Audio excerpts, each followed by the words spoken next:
खुलुमबाय बे बड'लेण्ड इंखं टेलिभिजन दिनैनि रादाबखौ फरायदों आं उपमारानि दैमारि। दिनैनि गाहाय रादाबाव दं हाग्रामा महिलारिनि दाबि बिटिआर गोरोबथानि दफाफोरा मावफुंजायोब्ला बर' हारिया जोबस्रांलांगोन। बर' वमेन जास्टिस फरामनि गाहाय नेहाथारि लीला बसुमतारिया बिबान नागारसिगोन। बिपिएफनि मावथिफोरा इउपिपिएलनि लाइमोन आफादगिरिखौ गाग्लोबदों।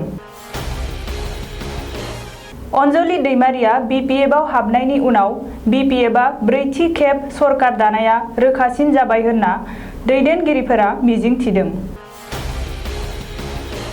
सेबायाबो फराफारि खमायसिगोन। 2022 मायथाइनि मेट्रिक आनजादखौबो फावसायगोन।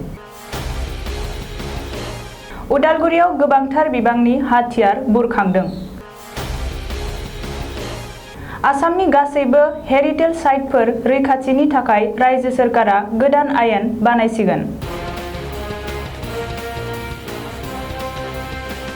दानिया आबुं रादाब। बिटिआर गोरोबथाया मोनसे बेसेन गैयै गोरोबथा। बिटिआर गोरोबथाया बर' हारिखौ फोजोबस्रांगोन। बे बानबुंथिखौ होदों बिटिसिनि बारग' गाहाय आरो बिपिएफनि आफादगिरि हाग्रामा महिलारिया। बिटिसि बिसायख'थिनि मोनसे फोसावदिंनाय मेलाव बाहागो लानानै हाग्रामा महिलारिया बिटिआर गोरोबथायाव गिबि सागान होनाय आरो इउपिपिएलनि आफादगिरि प्रमद बर'खौ सावरायनानै बुंदों दि प्रमद बर'नि बिटिआर गोरोबथा बादियै बर' आरो अनाबर' बुलायलायनानैसो थैनांगोन। बिटिआर गोरोबथानि दफाफोरा गासैबो मावफुंजायोब्ला बर' हारियानो जोबस्रांलांगोन। बेनि अनगायैबो बिटिआर गोरोबथानिख्रुइ सिगांनि बिटिसि गोरोबथायाबो साबसिन होननानै हाग्रामा महिलारिया बुंदों। बिटिआर गोरोबथायाव खालि बर'फोरनि बागैल' रायखांनाय दं। गुबुन हारिफोरनि बागै जेबो मख'नाय गैया।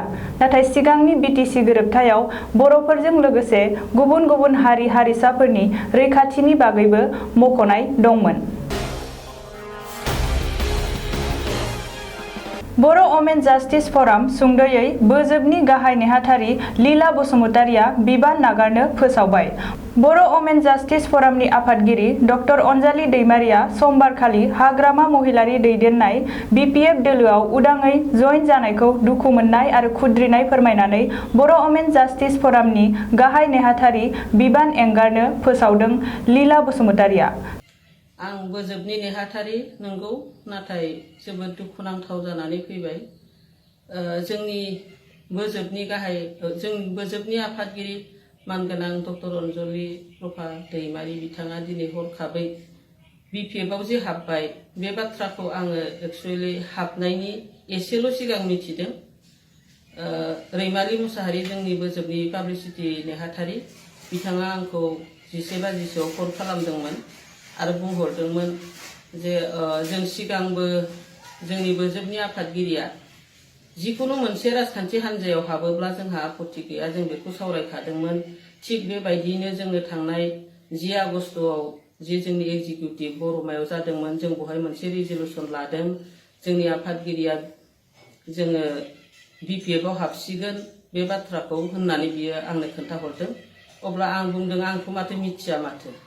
रिजलिउसन लानायाव अबयसे मिटिङाव आं गैयामोन, अब्लाबो आं सोंहरनाय जादोंमोन जोंनि बाक्सा डिस्ट्रिक्ट बोजोबनि नेहाथारि बिथां बालिका नार्जारिनाव। अब्ला बिथाङा बुंदोंमोन मात्र जोंनि बोजोबा जितु एनडिपिखौनो सापर्ट खालामनो होननानै दाजानायखाय बिपिएफआव बांसिन एनडिपि दङ, बेखायनो बिपिएफखौनो जों सापर्ट होसिगोन होननानैल' बुंदोंमोन। नाथाय बेवहाय जइन जाथारगोन एबा हाबथारगोन बाथ्राखौ सानसेबो बुङाखै। थिग दहाय 11 बाजियाव रैमालि मुसाहारिया जे आंनो फन खालामना बुंहरबाय जोंनि पाब्लिसिटि नेहाथारिया, अब्ला आं एसे गोमोहाबदोंमोन आरो गोमोहाबनानै आं बुंदोंमोन आंखौ मानोथो मिथिहोआखै नोंसोरलाय? बे डिसिसनखौथ' आंखौ मिथिहोनांगौमोन। अब्ला बुंदोंमोन जों खामानिया जाफुङैखाय मिथिहोआखै। हारे आंखौ नेहाथारि होनना बावबाय नामा नोंसोरो? आंखौथ' नोंसोर मिथिहोथारनांगौमोन, गुबुनखौ मिथिहोआबाबो, ओरै होननानै बुंदोंमोन आं। अब्लाथाय बुंबाय जे खामानिया जाफुङाबा एसे उसुबिदा जागोन होननानै जों मिथिहोनाय जायाखैमोन। दाबो जेबो नङा, माने दिनै आफादगिरिया 11 निफ्राय 12 बाजिनि गेजेराव बिपिएफआव जइन जासिगोन बे बाथ्राखौ बुंहरबाय। आं जोबोद दुखु मोनदों। मानो होनोबा जोंनि बोजोबनि जितु मावनो गोनां खामानिया थारै राजखान्थि हान्जा नङामोन। बिथाङा राजखान्थि हान्जायाव हाबनाय लोगो लोगो बिथांजों लोगोसे दा जोंनि माखासेयाबो खिथु खिथु थांफाबाय थानाय आं नुहुरबाय। बेखायनो आंनि थांखिया आंनि मावनांगिया राजखान्थि हान्जायाव नङा। आं राजखान्थि हान्जाखौ बारा मोजां मोना आरो मोजां मोना हिसाबैनो आं बर' जाथिनि मावनो ओंखारदोंमोन ससियेल अर्गानाइजेसन होननानै बोजोबाव। बेखायनो आं दिनै जोबोद दुखु मोननानै आं सिदा सिदि बुंहरदों रैमालि मुसाहारिनि सिगाङाव बिदिब्ला आङो रिजाइन होसिगोन बोजोबनिफ्राय। मानोबा आङो राजखान्थि हान्जाखौ मोजां मोना। आं रावबो राजखान्थि हान्जायाव आं हाबाबो आरो थायाबो। आं सासे बर' बिमा हिसाबै आंनि मोखाङाव जि खामानि नुयो आं जोंनि ओनसोलाव खामानिफोरखौ मावलांगोन। नाथाय आङो राजखान्थियाव हाबनानै आं जेबो खामानि मावा बे आंनि थांखि नङा। आं बे बाथ्राखौ रैमालि मुसाहारिनि सिगाङाव दहाय फनाव बुंहरनाय जादों आरो। नि बागै खौरांगिरिनि सिगाङाव लीला बसुमतारिया बुंनाय बादिब्ला अनजालि दैमारिया BPFआव हाबहैनायनि बागै बिहा एसेबो गुमुर गैयामोन। नाथाय अनजालि दैमारिया BPFआव हाबनायनि एसे सिगांसो आफादनि सासे दैदेनगिरि रैमालि बसुमतारिया जानबुङाव खिन्थाहरो आरो ससियेल मिडिया फेसबुकआव सावगारि नुनानै सोमोनाङो। लीला बसुमतारिया बेखौबो बुंदों दि बोजोबनि मावनो गोनां खामानिया राजखान्थि हान्जा नङामोन। आफादगिरि अनजालि दैमारिया BPFआव थांनाय लोगो लोगो आफादनि गोबाङानो खिथु खिथु थांफाबाय। नाथाय गावनि मावनो गोनां खामानिया राजखान्थि हान्जायाव नङा। बेनिखायनो बियो आफादनिफ्राय बिबान नागारनानै इयुनाव जेबो राजखान्थि दोलोजों लोब्बा थायालासेनो सासे बर' बिमा महरै थासिगोन होननानैबो लीला बसुमतारिया बुंदों। BTC बिसायख'थिनि बारहावाया गुदुंनिफ्राय गुदुंसिन जाबोदों। बे समावनो BPFनि मावथिफोरा UPPLनि सासे दैदेनगिरिखौ गाग्लोबनायनि खौरां मोन्दों। मख'नो गोनांदि बे जाथाया समबारखालि 34 नं कालिंदुवार बियाबाव जादों। मिथिनो मोननाय बादिब्ला 32 नं कालिंदुवार बियाबनि सिङाव थानाय पुरन्दिया गरवास गामियाव BPFनि बिजाथि बनजार दैमारिया गावनि मददगिरिफोर लानानै मोनसे बिसायख'थि फोसावदिंनाय मेल खुंदोंमोन। बे समावनो गामिनिनो सासे UPPL लाइमोन गांखंनि ब्लक आफादगिरि अलंबार कछारीयाबो बिबुंथि खोनासंहैयो आरो भिडिअ खालामनो हागोन ना हाया बेखौ BPFनि मावथिफोरनियाव सोंदोंमोन। भिडिअ खालामनो गनायथि होनायनि उनाव भिडिअ खालामबाय थानाय समावनो बनजार दैमारिनि माखासे मददगिरिफोरा फैना बायदि खोथा बुंना दान्थे बिदान्थे खालामो आरो भिडिअ खालामनायाव हेंथा होनानै बुला बुसि खालामो। बे जाथायखौ बिथा खालामनानै अलंबार कछारीया टंला थानायाव मोनसे केस होयो आरो हिंसायारि जाथाय खालामग्राफोरखौ थाबैनो हमनानै जेलाव हरनांगौ होननानै दाबि दैखाङो। टंला दखरा दुलाराय बर' फरायसा आफादनि आफादगिरि कबिन बर'आबो दायनिगिरिखौ थाबैनो हमना आयेननि राहा लानो जिल्ला खुंगिरिखौ खावलायदों। ओरैहाय बे खेबाव BPFनि बिजाथि बनजार दैमारिया जेनगोना रोखा जानायखौ मिथिनानैबो रायजो राजाफोरखौ सिगि सग' खालामना भट लानो नागिरदों होननानैबो फोरमायो UPPLनि बिजाथि दिलीप कुमार बर'आ। फैगौ BTC बिसायख'थिखौ लानानै BTCनि गासैबो मोन 40 बियाबफोरावनो गुबुन दोलोनिफ्राय गुबुन दोलोआव आखाइ हमहैनाय आरो जइन जाहैनाय हाबाफारिया सोलिगासिनो दं। क'क्राझार जिल्लानि सिङाव थानाय 10 देबोरगाव बियाबनि बिजाथि आरो BTCनि बारग' गाहाय हाग्रामा महिलारिखौ देरहासार खालामनो थाखाय सरलपारा हालामनि सिङाव थानाय 1 नं माइनावगुरि गामिनि गासै 36 UPPL नखरफोरा BPF राजखान्थि हान्जाखौ हेफाजाब होनो आखाइ हमफैयो। बे गोदानै आखाइ हमफैनाय हाबाफारियाव 1 नं माइनावगुरि गामिनि सासे आइजोआ फोरमायो दि बियो बेले बेजेआव थायाबालासेनो देरहाखागोनखौ नुहुरनानै हाग्रामा महिलारिखौनो हेफाजाब होनो ओंखारबाय। बबेखानि BPF राजखान्थि हान्जायानो ब्रैथि खेबनि थाखाय सरकार दाफिननोब्ला हालामनि जेंना जेंगोनाफोरनि सायाव खामानि मावनो खावलायगोन होननानैबो आइजोआ बुंथियो। बे हाबाफारियाव देबोरगाव ब्लकनि BPFनि लेङाइ आफादगिरि गिलबार्ट बरगयारिया खौरांगिरिफोरनि सिगाङाव फोरमायोदि जयनिं सेरेमनि हाबाफारि सामलायनायनि गेजेरजों राजखान्थि आबहावाखौ मोजांखौनो नुदों। आरोबाव 10 नं देबोरगाव बियाबाव हाग्रामा महिलारिनि देरहासारनाया रोखा आरो हेंथा दोलोनि सुबुंफोरा जौगाखांनायनि हाबा मावनो हायाखै होननाया नंखाय। बबेखानि बर' अमेन जास्टिस फरामनि आफादगिरि डक्टर अनजालि दैमारिया BPF दोलोआव आखाइ हमफैनाया गोजोनथाव खौरां होनना फोरमायथिनायजों लोगोसे अनजालि दैमारिया BPFआव हाबफैनायनि जुनै BPFआनो BTCआव ब्रैथि खेबनि थाखाय सोरखार दागोना रोखासिन जाबाय होननानैबो बुंदों। आसाम हायर सेकेन्डारि एजुकेशन काउन्सिलनि बादिनो सेबायाबो फरायसाफोरनि फराफारिखौ खमायसिगोन। बेनि बागै सेबानि सुलुङाव फोरमायथिनाय बादिब्ला आथिखालनि कर'ना भाइरासनि अलखद थासारिखौ नोजोर होनानै हायर सेकेन्डारि एजुकेशन काउन्सिला फरायसाफोरनि थाखाय फराफारि खमायना होनाय बादिनो सेबायाबो फराफारि खमायनो हाबाफारि लादों। नाथाय बेसेबां जौखोन्दो फराफारि खमायनाय जागोन बेनि सायाव थांखि लाथ'नाय जायाखै। अब्लाबो सेबाया 25 निफ्राय 30 जौखोन्दो फराफारि खमायनायनि बागै सानदों होननानै मिथिनो हादों। बबेखानि फरायसालियाव फरायसाफोरनो माब्लानिफ्राय फरा फोरोंनो हागोन बेखौ बिथा लानानैसो फराफारि खालामनाया सोनारगोन आरो उननि समाव बानजायनो गोनां सेबानि सोलोंथायारि कमिटिनि जथुमावसो बेसेबां जौखोन्दो फराफारि खमायनाय जागोन बेनि सायाव गरन्थ लागोन।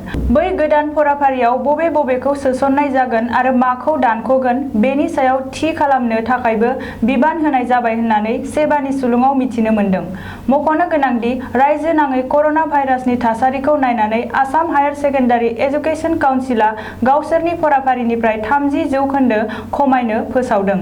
ओरैहाय 2022 मायथाइनि मेट्रिक आनजादखौबो दानसे फावसायनानै खुंनाय जागोन होननानै सेबाया फोसावदों। उदालगुरि पुलिसआ दिनै मोनसे जाफुंसार अपारेशन खालामनानै गोबांथार बिबांनि हाथियारखौ बोखांनो हादों। मिथिनो मोननाय बादिब्ला मोनसे स्रोद सुलुंखौ बिथा खालामनानै उदालगुरि जिल्लानि नेपालपारा राबार बागानाव दिनै उदालगुरि पुलिसआ अपारेशन खालामो आरो हा सिङाव फबना दोननाय गोबांथार बिबांनि हाथियार आरो गुलिफोरखौ बुरखांनो हायो। उदालगुरि पुलिसआ रिपर्ट होनाय बादियै बे अपारेशनाव गंसे एके राइफल, गंब्रै पिस्तल, गंनै वाकी टकी सेट आरो गोबांथार बिबांनि गोग्गो गुलिफोर बोखांनो हायो। मख'नो गोनांदि बिटिआर गोरोबथा जालांनायनि उनाव आरो आगु एनडेबबिनि मोनब्रैबो हान्जानि गोरोबथाफोरा हाथियार गथायखांजोबनायनि उनावबो बिटिएडिनि दरब्रैबो जिल्लायाव गोबांथार बिबांनि अजद गोनां आरो आयेन बेरेखा हाथियारफोरखौ रैखाथि बिफाना बोखांनो हाबाय। आसामनि गुबुन गुबुन जायगायाव थानाय गासैबो हेरिटेज साइटफोर एबा जारिमिनारि आरो दोरोङारि थावनिफोरखौ रैखाथि होनायनि जुनै रायजो सोरखारा मोनसे गोदान आयेन लाबोनो थांखि लादों। जानो गोनां बिधान सभानि जथुमायावनो मोनसे गोदान बिलखौ थिसननानै आयेन बानायनो सिगांदों आसाम सोरखारा। मिथिनो मोननाय बादिब्ला बे बिलनि ड्राफ्टआबो थियारि जाखाबाय आरो फैगौ 31 आगस्तनिफ्राय सानब्रैनि हाबाफारिजों खुंजानो गोनां गोलोम बोथोरनि बिधान सभा जथुमायावनो आसाम सोरखारा थिसनगोन आरो मोनसे आयेन बानायगोन। आसामनि हेरिटेज थावनिफोरखौ रैखाथि होनाय बिल 2020 खौ आर्किअल'जि बिफाननि डाइरेक्टरनिफ्राय थियारि खालामनाय जादों। बबेखानि बे गोदान आयेना रायजोनि गासैबो हेरिटेज थावनिफोरखौ रैखाथि खालामगोन, सामलायगोन, जोथोन लागोन, जौगाखांहोगोन आरो बेखौ फोसावदिंगोन होननानैबो सोरखारि सुलुङाव मिथिनो हादों। दानिया बोथोरनि खौरां। गाबोन बुधबार खालिनि बड'लेण्डनि बोथोर। भारतनि बोथोर बिगियानख'नि सुलुं बादियै गाबोन बुधबार 26 आगस्ट खालि बड'लेण्ड हालामनि अख्राङाव दोमैलुनायजों लोगोसे सानदुं दुंनायनि इसारा दं। बड'लेण्डनि आवथायाव थानाय मोनब्रै जिल्लानि बोथोरनि गाबोननि सुलुंफोरा जाबाय फारियै क'क्राझार जिल्ला। गाबोन क'क्राझार जिल्लायाव बोथोरा 34 डिग्री सेल्सियास जागोन। फुंबिलि समाव अखा दोमैनाय, अखा हानाय आरो सानदुं दुंनायनिबो इसारा दं। सानजौफु समाव अखा दोमैनायजों लोगोसे सानदुंबो दुंनायनि इसारा दं। थिग बेबादिनो हरनि समाव अखा दोमैनायजों लोगोसे अखा हानायनिबो इसारा दं। चिरां जिल्ला। गाबोन चिरां जिल्लायाव बोथोरा 34 डिग्री सेल्सियास जागोन। फुंबिलि समाव अखा दोमैनाय, अखा हानाय आरो सानदुं दुंनायनिबो इसारा दं। सानजौफु समाव अखा दोमैनायजों लोगोसे सानदुं दुंनायनिबो इसारा दं। थिग बेबादिनो हरनि समावबो अखा दोमैनायजों लोगोसे एसे बिबांनि अखा हानायनिबो इसारा दं। बाक्सा जिल्ला। गाबोन बाक्सा जिल्लायाव बोथोरा 36 डिग्री सेल्सियास जागोन। फुंबिलि समाव सानदुं गोसा दुंनायजों लोगोसे बोथोरा गुदुं जानायनि इसारा दं। सानजौफु समाव एसे अखा दोमैनाय आरो सानदुं दुंनायनिबो इसारा दं। थिग बेबादिनो हरनि समाव अखा दोमैनायजों लोगोसे एसे बिबांनि अखा हानायनि इसारा दं। उदालगुरि जिल्ला। गाबोन उदालगुरि जिल्लायाव बोथोरा 34 डिग्री सेल्सियास जागोन। फुंबिलि समाव अखा दोमैनाय, अखा हानाय आरो सानदुं दुंनायनिबो इसारा दं। सानजौफु समाव अखा दोमैनायजों लोगोसे सानदुंबो दुंनायनि इसारा दं। थिग बेबादिनो हरनि समावबो अखा दोमैनायजों लोगोसे एसे बिबांनि अखा हानायनिबो इसारा दं। दिनैनि रादाबा एसेनोसै। गोजोन्थों। खुलुमबाय आं रिंकुमनि नार्जारी बड'लेण्ड इंखं टेलिभिजननि स्टुडिअ'निफ्राय फोसावनो सिगांदों मोनसे गोजोनथाव खौरां। बड'लेण्ड इंखं टेलिभिजना बानजायनो लादों अल इन्डिया लेभेलनि मोसानाय बादायलायनाय बड'लेण्ड डान्स मास्टार सिजन 1।